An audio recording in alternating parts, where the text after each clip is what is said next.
The photo wasn't supposed to exist. His wife had been dead for 6 years, but she was standing in his kitchen. David Mitchell thought he knew everything about his wife. 3 years of marriage, a mortgage, plans for kids. He was cleaning out the garage that Saturday, preparing for their move across town. Boxes stacked everywhere, most of them labeled. Hers were always organized. Except one. Sealed with packing tape, no label, shoved behind old paint cans. He opened it. Inside, photo albums he'd never seen, a jewelry box, folded clothes that didn't match anything in her closet. He pulled out one album, flipped through pages, and stopped. The woman in the photo looked exactly like Sarah. Same eyes, same smile, same small scar above her left eyebrow. But the hair was different, darker, shorter. He turned the photo over. Written in faded ink, Emma Cole Summer 2019 asterisk. Not Sarah Mitchell. Emma. David stared at the name. His brain tried to make it make sense. Maiden name, nickname, witness protection. Then he heard her car in the driveway. He looked up. Sarah stood in the garage doorway, grocery bags in both hands. Her eyes went to the open box. And for half a second, just half, her face did something he'd never seen before. It went completely empty. No surprise, no confusion. Just cold recognition. Then she smiled. Hey babe, need help with those? Have you ever seen someone you love become a stranger for just 1 second? Drop a comment if you've ever caught that look. Would you ask about the photo immediately, or would you wait? David didn't ask. Not yet. He helped her unpack groceries. They made dinner, watched a movie. He kept waiting for her to bring it up. She didn't. That night, lying in bed, he stared at the ceiling. How do you ask your wife why she has photos under a different name? He thought back to how they met, 3 years ago, coffee shop near his office. She was reading a book about architecture. He made a joke about load-bearing walls. She laughed. They talked for 2 hours. She told him she'd just moved to the city for a fresh start. No family, rough childhood, didn't like talking about it. He understood, respected her boundaries. Over the months, he noticed small things. She never wanted their photos posted online, said she valued privacy. She paid for everything in cash, said she didn't trust banks after identity theft. No old friends from college, said she'd lost touch after graduation. No yearbook, no childhood stories, no embarrassing teen photos. He thought she was private, guarded, not hiding. But now, lying in the dark, those small things didn't feel small anymore. They felt like a pattern. Sarah shifted beside him, her breathing steady. He wondered if she was really asleep. Or just pretending.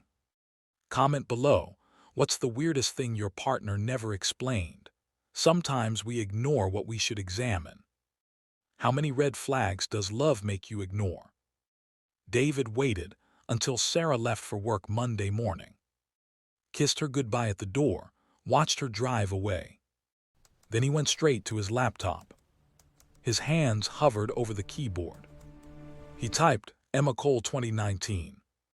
Pressed enter. The first result loaded. News article, local station, Dallas, Texas. Headline, woman wanted in connection with fatal apartment fire. David's throat went dry. He clicked. The photo loaded slowly. Same face, same scar, same eyes. Sarah. His Sarah. The article was dated October 2019. Authorities are searching for Emma Cole, 28, after her ex-boyfriend, Marcus Webb, was found dead in his locked apartment following a fire early Sunday morning. Investigators say the door was locked from the outside. Accelerant patterns suggest the fire was intentionally set. Cole disappeared the same night and has not been seen since. If you have information, contact Dallas police. David scrolled down. Another photo, Marcus Webb smiling alive. Below that, authorities believe Cole may have assumed a new identity and left the state. David's hands were shaking. He closed the laptop, opened it again. Read the article 3 more times. The woman in the photo wasn't kind of similar. She was identical. If you found this, what would you do in the next 60 seconds? Comment your honest first move. Do you wake her up now, or do you pretend you never saw it? David didn't sleep that night. He lay beside her, watching her breathe. This woman, his wife. Who was she? Morning came. Sarah's alarm went off. She stretched, kissed his cheek, got up to make coffee. David followed her downstairs. Normal, he had to act normal. She hummed while pouring water into the machine. He sat at the kitchen table. Casual light. Hey, I found some old photos of you yesterday, in that box in the garage. Sarah's hand stopped mid-pour. Just for a second. Then she finished pouring, set the pot down, turned to face him. Which box? Her tone was still warm, still Sarah. But her eyes were sharper now. The one behind the paint cans had some albums, you had short hair, looked good. She smiled, but it didn't reach her eyes. Oh, that box, I forgot that was even out there. She walked over, sat across from him. I hated that haircut, terrible phase. David nodded, smiled back. Yeah, we all have those. Silence. Sarah sipped her coffee, watching him over the rim of her mug. Then she asked quietly, "Did you look at anything else in that box?" Her voice was soft. But the question wasn't. David felt his pulse in his throat. No, just the albums. Why? Sarah studied his face. 5 seconds, 10.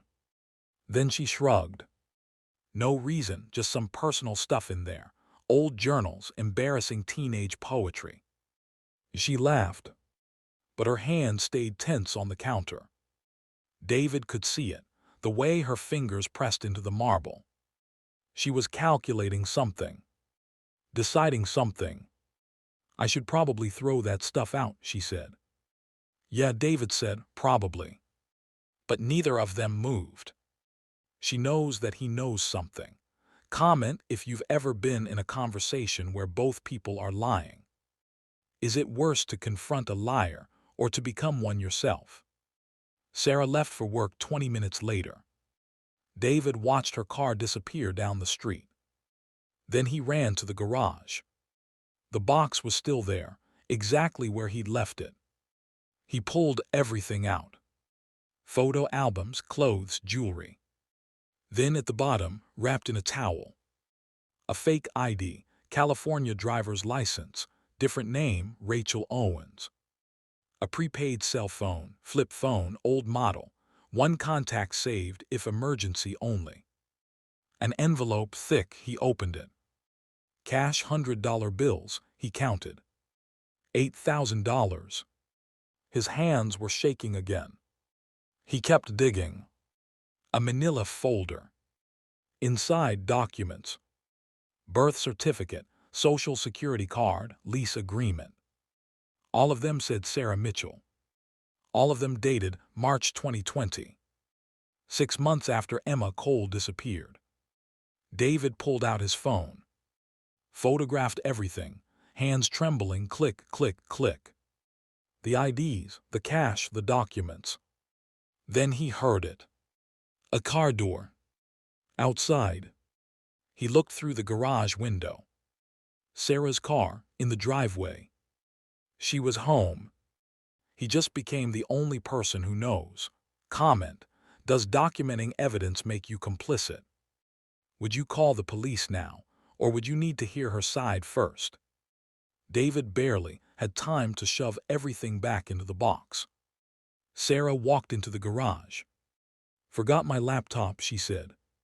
She looked at him. Then at the box. Still going through that. David nodded, tried to sound normal. Yeah, just organizing.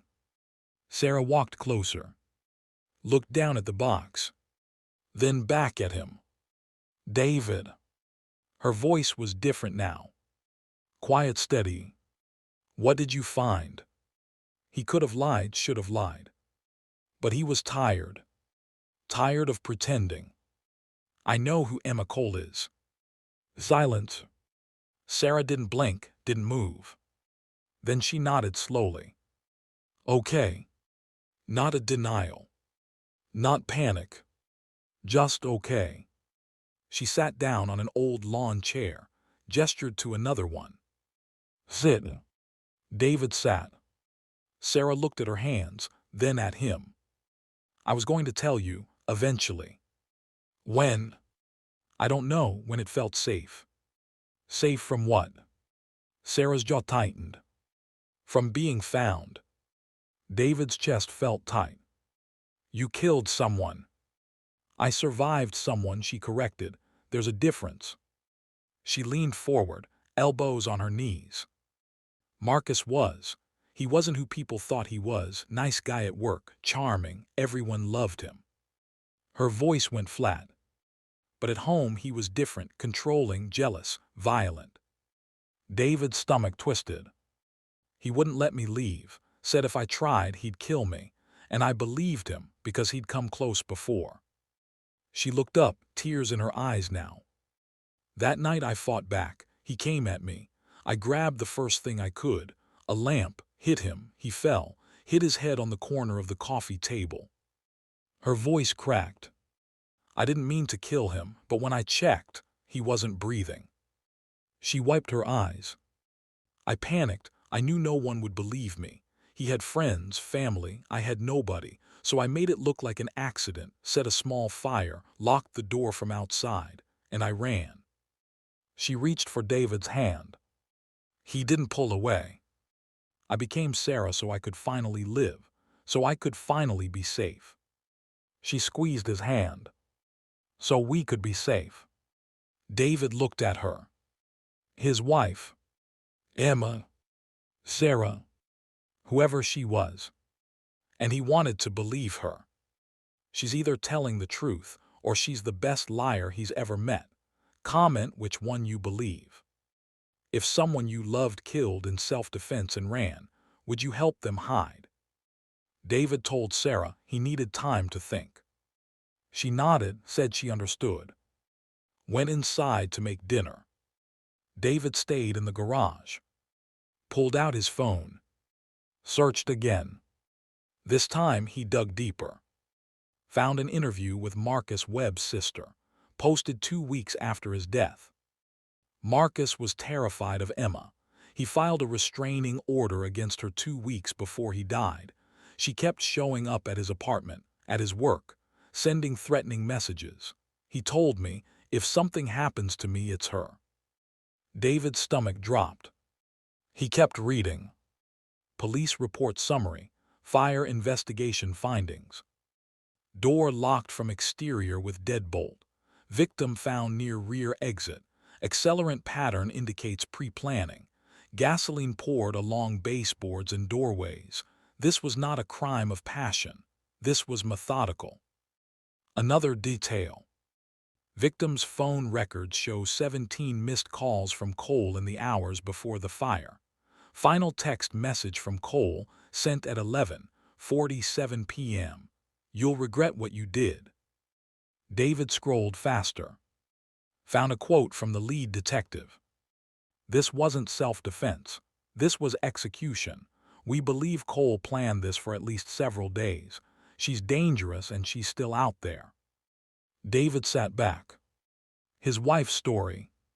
The evidence. They didn't match. At all. The story just flipped. Comment if you've ever realized you believed a lie because you wanted it to be true. When does love become complicity? David walked back inside. Sarah was setting the table, pasta, garlic bread, wine. Like nothing had happened. He sat down. She smiled at him. Feeling better. David didn't smile back. I read more about Marcus. Her smile faded. What did you read? The restraining order, the phone records, the texts. Sarah set down her fork. David. You called him 17 times the night he died. Because he took my cat. He knew I loved that cat. He took her to hurt me. You texted him, you'll regret what you did. I was angry, I didn't mean. The fire was planned, Sarah. Gasoline poured everywhere. Door locked from outside.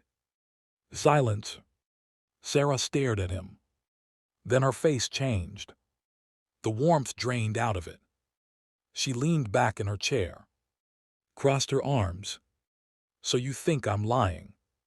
I think there's more to the story. There's always more to the story, David. That's how evidence works. They find what makes me look guilty. They ignore what makes him look like the monster he was. She stood up, walked over to him, crouched down so they were eye level. You love me. You know me. Don't let some article written by people who weren't there make you forget that. She touched his hand. We've built a life together, a real life. Her voice dropped. If you destroy that, you destroy both of us. It wasn't a threat. Not exactly. But it wasn't not a threat either. She stood up, walked to the counter, pulled out a lighter from the junk drawer. Let's burn the box, tonight, together. She looked at him. Then it's gone, and we move forward. David stared at the lighter in her hand. Comment, is this love or is this control? Sometimes they look identical. If burning evidence saves your relationship, do you light the match? They burned the box that night. In the backyard, fire pit, flames climbing into the dark. Sarah threw in the photos first, then the documents, the fake IDs, everything. David watched them curl and blacken. She looked at him. Together. He picked up the envelope with the cash, hesitated, then threw it in. The bills caught fast, turned to ash. Sarah wrapped her arms around him from behind. Thank you, she whispered. He didn't say anything. They stood there until the fire died. Then Sarah went inside, said she was exhausted. David stayed outside, watching the embers. He pulled out his phone, opened his email. The photos he'd taken earlier, still there. The IDs, the documents, the cash. All of it backed up. He opened a browser, found the detective's contact information from the original article. Detective Maria Raines, Dallas PD. He opened a new message. Typed, I have information about Emma Cole. His thumb hovered over the send button. 5 seconds, 10. He thought about Sarah, their life, their plans. 3 years. He pressed delete. Erased the message. Closed the phone. Went inside. Locked the door behind him. Walked upstairs. Sarah was in bed, eyes closed. He slipped in beside her. Stared at the ceiling. Then Sarah's voice, quiet in the dark. I knew you'd make the right choice. Her eyes were open, watching him. David didn't respond. Just closed his eyes. And wondered if he'd ever sleep again. He just chose her over the truth. Comment if you've ever made a decision you can't take back. Did he protect her out of love or out of fear? They moved. New state, new city, new life. David got a promotion. Sarah got pregnant. Everything was fine. Better than fine. Perfect. David almost believed it himself. They bought a house in a quiet neighborhood, good schools nearby, friendly neighbors. Sarah glowed, rubbed her belly, talked about baby names. David smiled, painted the nursery, assembled the crib. At night he still thought about the fire, the article, the detective's email he never sent.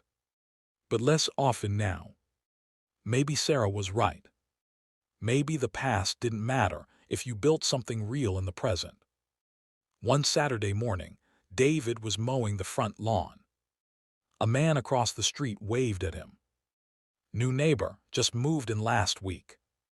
David waved back. The man walked over, hand extended. "Hey, I'm Colin, Colin Webb." David shook his hand. "David Mitchell, welcome to the neighborhood." Colin smiled. "Thanks, excited to be here, just transferred for work." "What do you do?"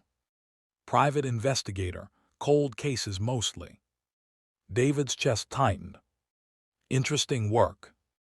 "Yeah, actually working on one now. Family case. My brother was killed a few years back. Fire in his apartment. Woman he was seeing disappeared right after." David's hand went numb. Colin kept talking. "Been tracking her for 5 years. Just got a lead that she might be in this area, probably remarried.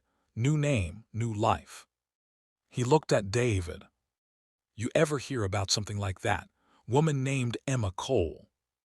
David's mouth went dry. "No, can't say I have." Colin nodded. "Well, if you do, let me know. She's dangerous, needs to be found." He clapped David on the shoulder. "Anyway, nice meeting you. We should have you and your wife over for dinner sometime." David forced a smile. "Yeah, that'd be great."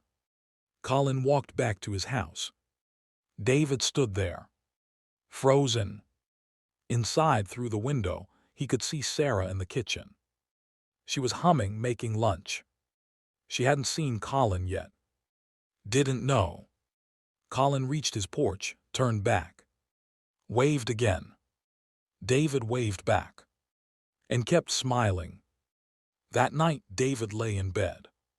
Sarah asleep beside him, hand on her belly. He stared at the ceiling, thinking about Colin. About the photos still saved on his phone. About the choice he made 6 months ago. And the choice he'd have to make tomorrow. Or the day after. Or the day after that. Because some decisions don't end. They just keep happening. Over and over. Until something breaks.